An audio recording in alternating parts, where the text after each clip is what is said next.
આજરોજ આદિવાસી યુવા સમિતિના નેજા હેઠળ સમસ્ત આદિવાસી સમાજ તથા આદિવાસી સમાજના પ્રતિનિધિઓ અને આગેવાનો થકી અમે બધા સૌ ભેગા થઈને આ જે નવો ગુંદી તાલુકો બનાવવા માટે જે પ્રક્રિયા થઈ રહી છે અને જે કાર્ય થઈ રહ્યું છે તેના વિરુદ્ધમાં ટીડીઓ ઘોગંબાના માધ્યમ થકી અમે રાષ્ટ્રપતિને આવેદન આપેલ છે કે આ જે કંઈ પણ નવો ગુંદી તાલુકો બનાવવાની વાત છે કે જે પ્રક્રિયા કે જે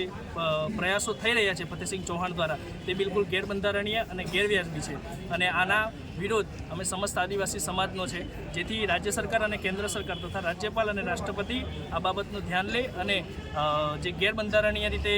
નવો તાલુકો બનાવવાની જે વાત કરી રહ્યા છે ફતેહસિંહ ચૌહાણ તેમની વિરુદ્ધ કાયદેસરની કાર્યવાહી કરવામાં આવે, કારણ કે ઘોગંબા તાલુકો એ ટ્રાઇબલ તાલુકો છે અને ટ્રાઇબલ તાલુકાનું વિભાજન કરવું કે તેમાં ઉમેરો કરવો કે વધારો કરવો તે સત્તા માત્ર ને માત્ર રાજ્યપાલ અને રાષ્ટ્રપતિની છે. આજે ઘોગંબા તાલુકાને વિભાજિત કરવો એ રાજ્ય સરકારના સત્તામાં નથી, તો ફતેહસિંહ ચૌહાણ આ કાર્ય કઈ રીતે કરી શકે છે અને કયા સત્તાની રૂએ તે કરી રહ્યા છે તે અમારો એક મુખ્યત્વે સવાલ છે. સાથે સાથે જે બ્યુરોક્રેટ્સના જે અધિકારીઓ છે, કલેક્ટરશ્રી છે,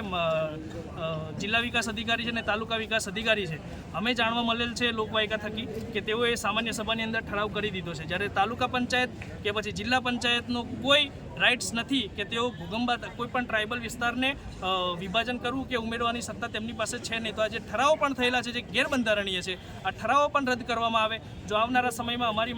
અમારી માંગ સ્વીકારવામાં નહીં આવે તો અમે હાઈકોર્ટની અંદર જઈ અને તમામ જે બ્યુરોક્રેટ્સ અધિકારીઓ આની અંદર સામેલ હશે તથા જે પણ નેતાઓ સામેલ હશે તેમની વિરુદ્ધ અમે હાઈકોર્ટની અંદર પિટિશન નાખીશું. સાથે સાથે આ મીડિયાના માધ્યમથી અને આ બધા મિત્રોના માધ્યમથી અમે ફતેહસિંહ ચૌહાણને પણ કહેવા માંગીએ છીએ કે પીઠ પાછળની રમત બંધ કરે અને હિંમત હોય તો સામી છાતીએ તાલુકા પંચાયતની અંદર તેમનો સમય અને તેમની તારીખ નક્કી કરે અને સામે આદિવાસી સમાજ તેમની સાથે ડિબેટ કરવા માટે પણ તૈયાર છે. આપ સૌનો ધન્યવાદ.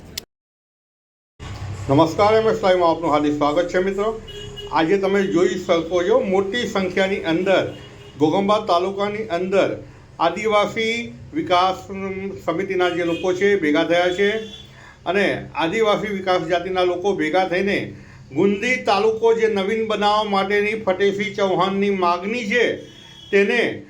વિરોધ કરવા માટે આજે લોકો ઉપસ્થિત થઈને ઘોગંબાના મામલતદાર, ઘોગંબા તાલુકા વિકાસ અધિકારીને તમે જોઈ શકો છો, ઘોગંબા તાલુકા વિકાસ અધિકારીને આવેદનપત્ર આપી રહ્યા છે. ખૂબ જ મોટી સંખ્યામાં આજે માનવ મહેરામણ ઉમટી પડ્યું હતું અને ગુંદી તાલુકો નહીં બનાવવા માટેનો વિરોધ પ્રદર્શન કરવામાં આવ્યું હતું. મોટી રેલીના સ્વરૂપે આજે ઘોગંબાના મેઇન બજારમાં ખેતીવાડી ઉત્પન્ન બજાર સમિતિ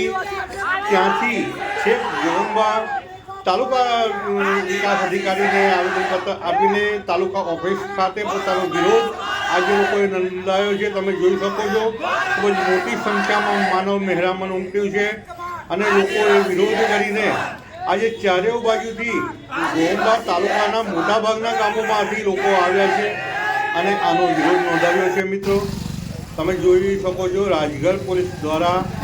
પોલીસ બંદોબસ્ત સાથે આજે ગોઠવવામાં આવ્યો છે. ઘોગંબા બજારની અંદર તાલુકા ઓફિસ ખાતે તમે જોઈ શકો છો મોટી સંખ્યામાં તાલુકા લેવલથી લોકો આવ્યા છે. આદિવાસી યુવા સમિતિના કાર્યકરો બધા ભેગા થયા છે. વિજયભાઈ રાઠવાની અધ્યક્ષતામાં આજે તમે જોઈ શકો છો મિત્રો,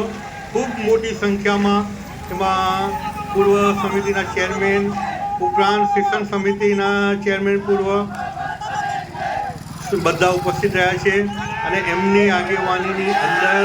તાલુકા વિકાસ અધિકારીને આવેદનપત્ર આપવામાં આવ્યું છે.